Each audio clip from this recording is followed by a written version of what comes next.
2月過後，工作開始忙啦，加上細路開始返學同埋興趣班，雖然時間對每個人都係咁公平嘅，但主觀上覺得時間過得特別快，要全力去追趕先至跟得上個節奏。拍下咗一段段嘅影像，就好似一堆有待雕琢嘅原石，一直冇時間去處理，只有等到而家先至有機會可以整理一下。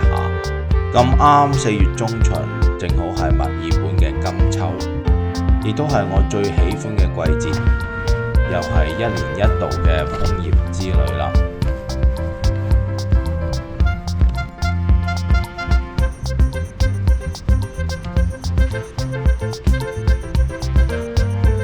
為咗要避開人多嘅日子，我哋揾咗一個天朗氣清嘅星期5出發。出發前當然要嚟一餐肯德基大餐，雖然呢個唔係一個好健康嘅選擇，但係偶爾放縱一下，不單止可以令刻板嘅生活多一啲色彩，亦都係瞬間打開假日氣氛嘅一種好嘅方法。食完大餐之後，我哋就馬上出發啦。我一個帶住2個細路加1隻狗去追尋一下滿山紅葉嘅極致。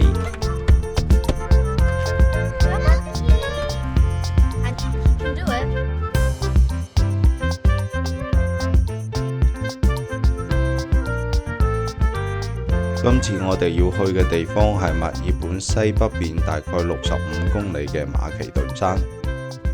如果從墨爾本市中心出發嘅話，首先經過 Spencer Street， 然後再上 M2 高速公路，經過咗 CityLink 收費點之後，就會見到 Essendon Field 私人機場同埋 DFO， 跟住就要轉上 M79 Cladder Highway， 一直往西北方向前進，最後就要轉上 C322 嘅一段小山路。其實大概1個鐘頭就到啦。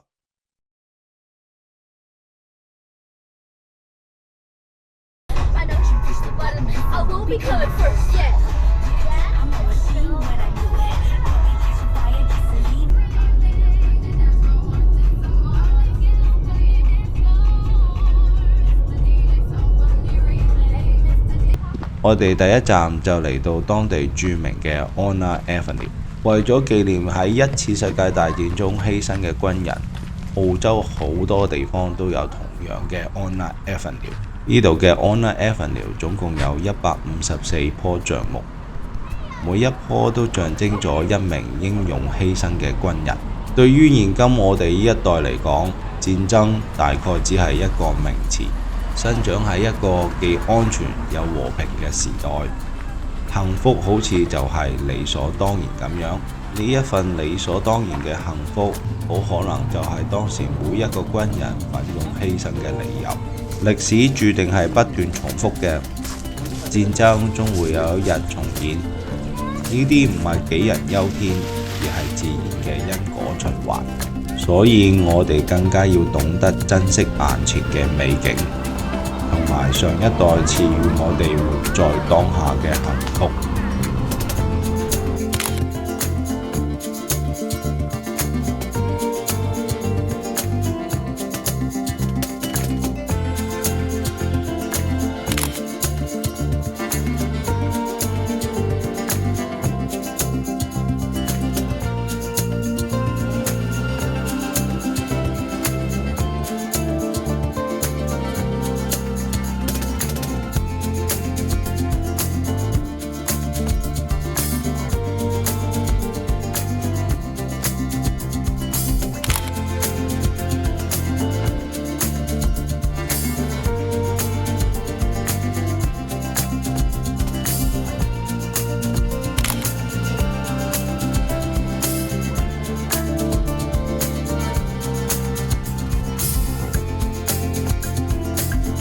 一路上雪白嘅 Milky 同色彩繽紛嘅秋葉形成咗強烈嘅對比，吸引咗唔少遊人嘅目光同埋注意，真係十足十嘅明星待遇。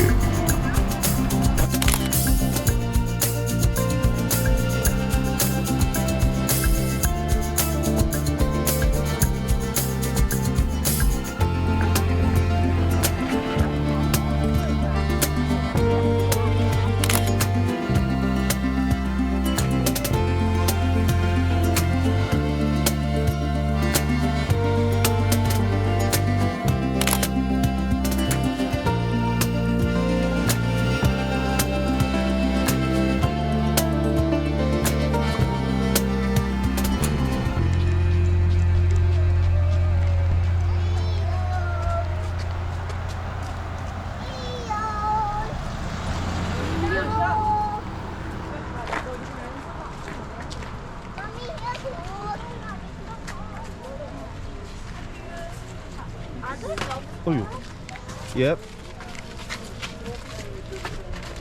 下一站我哋嚟到附近嘅 Forest Gate 去參觀。呢個公園雖然係私人管理嘅，但係入場費成人只係收10蚊，兒童一概免費。我諗園主主要嘅目的都係為咗與眾同樂，雅俗共賞。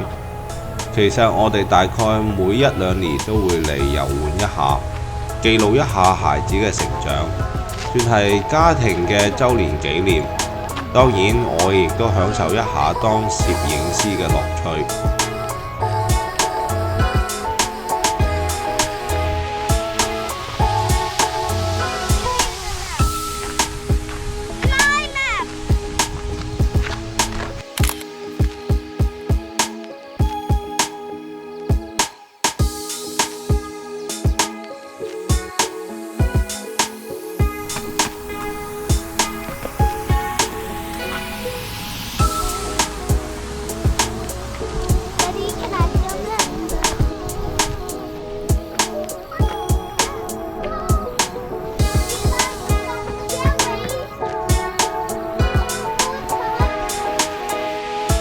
細路仔嘅世界就充滿咗幻想同埋新奇，世事萬物都喺童真嘅眼中真實咁樣還原。呢啲大概就係所謂嘅看山是山，看水是水啦。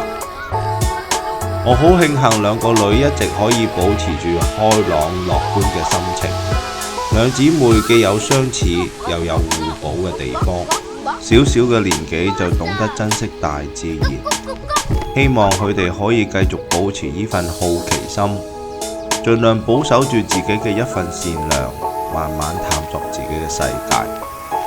成長就係不斷嘅經歷、體驗同埋學習。好奇心驅使下嘅學習，我認為先至係學習嘅樂趣。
就喺臨走前嘅一刻，黃昏嘅斜陽突然間喺雲中透出金色嘅餘暉，紅葉喺金光之下顯出更加迷人嘅色彩，成就咗我今次旅程最滿意嘅2張合照。